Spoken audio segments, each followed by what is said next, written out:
Shalom. I want to start off by giving all honor, all glory, all praise to Yahweh Bahasham, Yahweh Shai Bahasham Rokaha Kodash. Peace and blessings to the hopeful elect. Double honor to the elders, prophets, and teachers who rule well and taught us this 100% true. Now I'm going to be addressing, you know, a live that we were in with this Jacob D. Rodriguez, which is the debunking the Hebrew Israelites, the Hispanic version, right? And grab this precept real quick that you have in front of you, Ecclesiasticus chapter 11, verse 8. Answer not before thou hast heard the cause, neither interrupt a man in the midst of their talk. So, hey, man, if you see this dude, Jacob D. Rodriguez, just stay away from him, man, at this point. He's going to interrupt you all the time whenever you bring out the truth. He's not going to answer questions wholeheartedly, right? He's going to lie, and he's going to do everything that he can to demonize the Hebrew Israelites because he doesn't care about the doctrine. He only cares about demonizing us, and he will pull anything that he can to demonize us, including pulling people up on his live that are out of order because he can't deal with us himself, right? And that's weak. But nevertheless, we're going to get this video or get this excerpt. I want to focus on what Jace said. Jace or Jass, whatever you want to call him, BG69. And let's jump straight into it. To be a great nation. So let me ask you a question, brother. Okay, hold on. I need to rebut to some of finish. these scriptures after he brings them up. Can Nakath, can you read Matthew 3:9 now, please? I'm not reading anything because you didn't let the Ak finish. Oh no, you've been reading his verses all night. Can you read Matthew 3:9? Let him finish. That's Land all. his plane. He doesn't finish. I've been waiting for half an hour. No, you have not. Let's come off this slide, please. I read it for you. I will come off. It's okay. I will excuse I myself. think we should be here because this is bullshit. What, that you can't keep giving a sermon for a half an hour? No, that you can't keep cutting people off, man. That's what they do, bro. That's what they do. You don't understand how the scripture's supposed to be breaking down. Precept upon precept, line upon line. You don't understand neither. You can't just read one damn verse. It does not need no private interpretation. There's no private interpretation, so you have to go precept upon precept. Right, and now you heard all of that. So, hey, there's no private interpretation, precept upon precept. They wasn't accepting it. The truth was, this Jass dude at the bottom, Abaniah, was cutting him. Right, the scripture he was going into completely defeated everything that he brought forward. Now, I don't know what this dude believes, right? But what I believe he follows is either the replacement theology or the inclusion theology. I'm leaning more towards the inclusion theology as what he believes in, rather than the replacement, because the replacement is just pointless. There's no point of even dealing with it, right? Now let's just address replacement theology just to get it out the way. Replacement theology, also known as supersessionism, right, is a Christian doctrine that asserts the church has superseded the so-called but that's really supposed to be Israelite people as the Most High's covenanted people. So basically, replacement theology is that the church replaces Israelites. No more Israelites. He's just dealing with the church now. Right? The proponents of this view believe that the new covenant through Yahweh Shai HaMashiach has replaced the Masonic or Mosaic covenant, right? Which is bullshit. And the church is now the true Israel, absolute bullshit. And how you prove this, right? You only got to go to one verse to destroy this, because it's absolute foolishness, right? The book of Jeremiah, chapter 31, verse 31. Behold, the days come, saith Yahweh, that I will make a new covenant with the house of Israel and with the house of Judah. That's who the new covenant is going to be for, man. House of Israel, house of Judah. You can't really refute that, man. And don't worry, let's grab another precept, right? One that they hate, right? The book of Romans, chapter 9, verse 3. For I could wish that myself were cursed from Hamashiach, for my brethren, my kinsmen, according to the flesh. Let's grab that, right? Let's grab that in a different translation real quick. just because. And I want it in. Yeah, okay, cool. We're going to get it in the NIV. For I could wish that myself were cursed and cut off from Hamashiach for the sake of my people, those of my own race. Right? Who are Israelites, to whom pertaineth the adoption and the glory and the covenants and the giving of the law and the service of the Most High and the promises. So that all of those things, specifically what I want to hit on is the covenants. They all belong to Israel. So those covenants are not going to you fucking heathen. It's just not happening. Just because we can, we're gonna get this in another translation as well, right? I'm gonna get this one in the ESV. Look at this. They are Israelites, and to them belong the adoption, the glory, the covenants, right? The giving of the law, the worship, and the promises, man. Okay? In the NIV, the people of Israel, right? Theirs is the adoption of sonship. Hello. That adoption, theirs is divine glory, the covenants, the receiving of the law, the temple of worship, and the promises. So you really can't, you can't refute this, man. Okay. Let's grab one more. Right? AMP, Amplified Bible. Right? Whom are Israelites? To whom belong? Someone blowing me up. It's locked.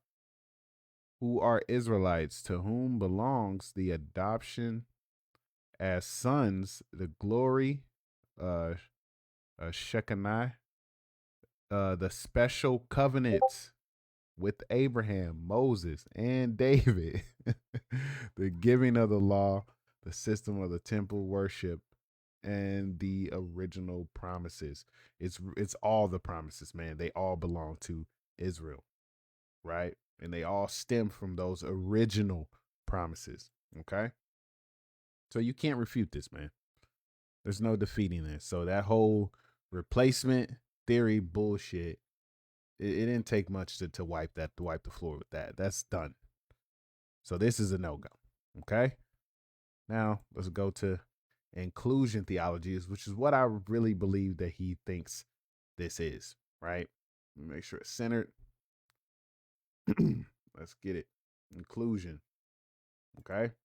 Inclusion theology, also known as inclusivism, or inclusivism, if I pronounce that wrong, Salak, is a theology perspective that emphasizes God's desire to include all people.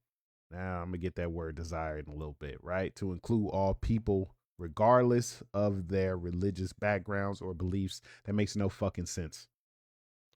That makes no fucking sense. If you're worshiping another God, why in the actual fuck would he want you? He doesn't want you. Point blank in a period. If you're a heathen, he doesn't want you. You're nothing to him. So this is absolute bullshit out gate in his salvation and kingdom. What the fuck are we talking about, man? Right? So try to address this. Now, he says emphasizes God's desire to include all people. Let's go into that word desire, man. Let's get the etymology. Desire. Right? To wish or long for. Where in the scriptures does it says he wishes for you heathen to be included? Where is that, man? Because you heathen never think about Yahweh, but for some reason you think he's thinking about you.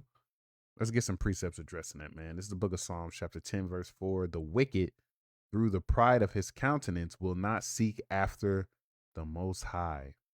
The Most High is not in all his thoughts, but you think Yahweh's desire is to deal with somebody like this?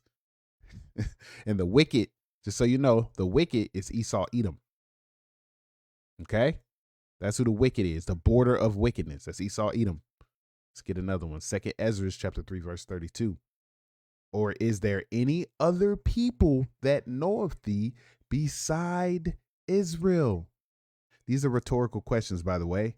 No, There's no other people that know Yahweh Bahashem Yahweh Shai outside of Israel. Okay. Or what generation have so believed thy covenants as Jacob? Why don't they believe the covenants? Because it wasn't given to them. That's clear.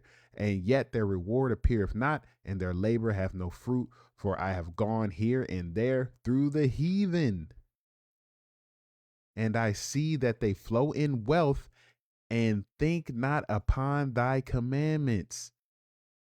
You see that, man? Right? So you don't, if you heathen, you don't think upon his commandments, right? And what are the commandments? And what is love? Because the scriptures say what? John 14:15. If ye love me, keep my commandments. You don't love Yahweh by Shem Yahweh Shai. You heathen don't love him. You don't know him, and he's not dealing with you.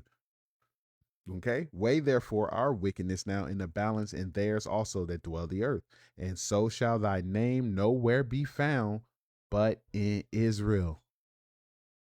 You won't find Yahweh by Shem Yahweh's name nowhere else but Israel. Or when was it that they which dwell upon the earth have not sinned in thy sight, because they constantly live in wickedness, man? Or what people have so kept thy commandments? Only Israel.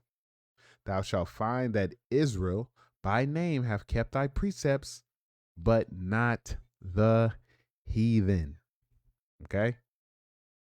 So why do you think, you fucking people who believe in this trash, why would you think that Yahweh by Shem Yahweh Shai wants anything to do with your sorry ass?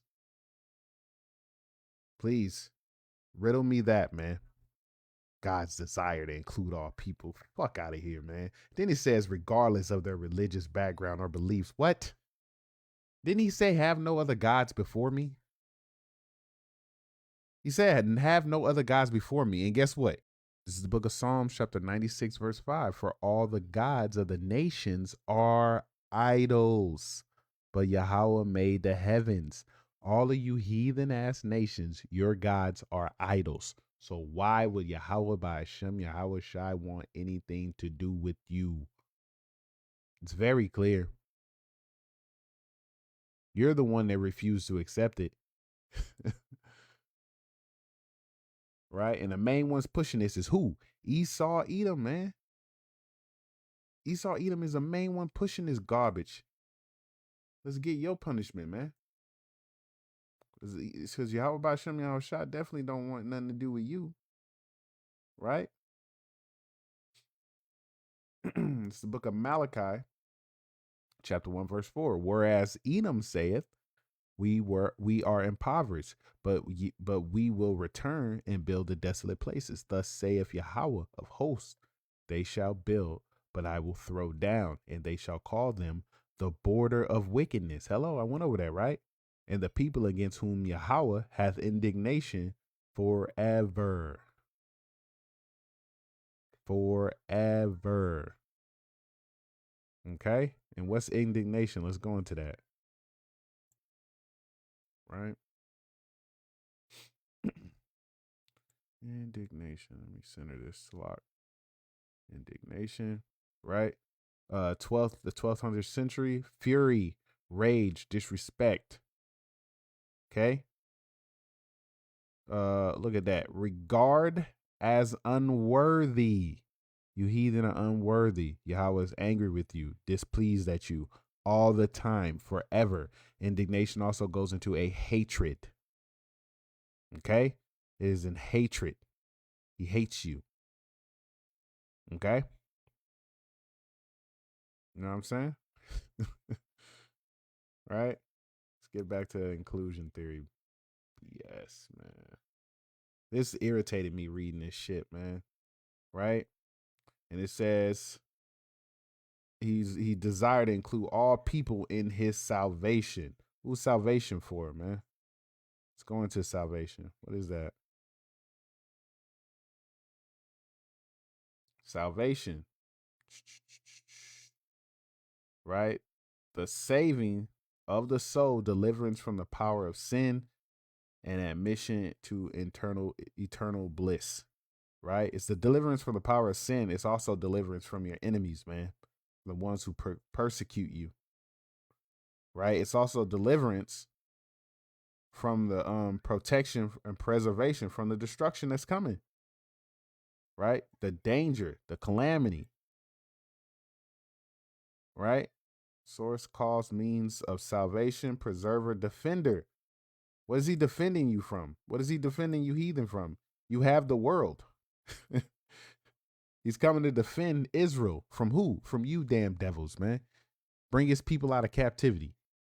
So what means do you have for salvation, man? Right? And then it says, what did it say in the beginning? Deliverance from the power of sin. You heathen can't even sin. You naturally are in a state of wickedness, but you can't really sin because the law wasn't given to you. Let's prove that. Right? Because what is sin? Make sure I center this, Salak. Right? The book of 1 John, chapter 3, verse 4. What's that highlighted? Whosoever committeth sin, transgresseth also the law. For sin is a transgression of the law. That's what sin is. So who is the law given to? Leviticus chapter 26, verse 46. These are the statutes and judgments and laws which Yahweh made between him and the children of Israel. Not the whole fucking world, man. In Mount Sinai by the hand of Moses. Right? The same law that you damn Christians try to do away with, man. You don't want nothing to do with it. You know why you don't want nothing to do with the law? This is the real reason you Christians hate the law. Because it's not for you. And if we prove that the law is not for you, then that means salvation is not for you. That's why you hate the law so much, because you're not included in it, which automatically means you're not included in salvation. All praise be to Yahweh B'Shem Yahushua for that, man. Right? Let's get another precept. The book of Psalm, chapter 147, verse 19. He sheweth his word unto Jacob, not you fucking heathen. His statutes and his judgments unto Israel, not you fucking heathen. Right? Oh, you're going to lag on me now. Okay. He hath not dealt so with any nation. And as for his judgments, they have not known them. Praise ye Yahweh. All praise ye Yahweh B'Shem Yahushua, you damn devils. You don't have it, man. It's not for you. The law is not for you. We can prove that by going right back to Romans chapter 9, verse 3. We can prove it again. Right? For I could wish that myself were cursed from Hamashiach, for my brethren, my kinsmen, according to the flesh, the people of his race, like we read in the beginning, who are Israelites, to whom pertaineth the adoption and the glory and the covenants and the giving of the law and the service of the Most High, right? The service of God. Guess what that is? That's being servants, man. You fucking heathen can't be servants. And the promises, all the promises in the scriptures were written to Israel, not you fucking heathen. Beautiful, man. Beautiful. Let's get back. Let's get back to this, man, because we got to address and the kingdom. We addressed his salvation and the kingdom. Who is that kingdom for? Let's make them mad, man.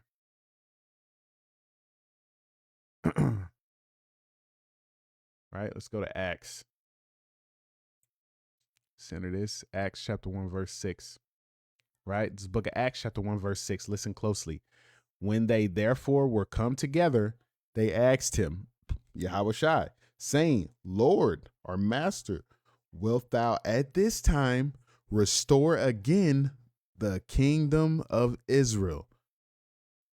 Not the kingdom of the whole fucking world.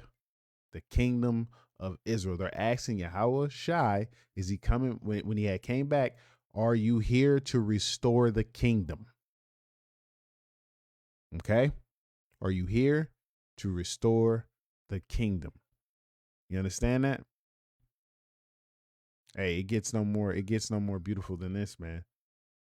This proves that the kingdom was only for Israel, because Israelites are asking him, are you here to restore again the kingdom of Israel?